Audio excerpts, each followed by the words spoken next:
రాబోయే రోజుల్లో special officer పరిపాలన రాబోతుంది కాబట్టి ఓటమి.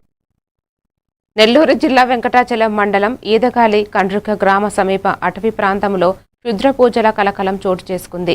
తిరుపతి, చెన్నై నుండి వచ్చిన తాంత్రిక పూజారులు 13 నుంచి 15 ఏళ్ల బాలికపై బొమ్మలతో, పసుపు, కుంకుమ, కర్పూరాలతో భయంకర క్షుద్ర పూజలు నిర్వహిస్తున్నారని స్థానికులు ఆందోళన వ్యక్తం చేస్తున్నారు.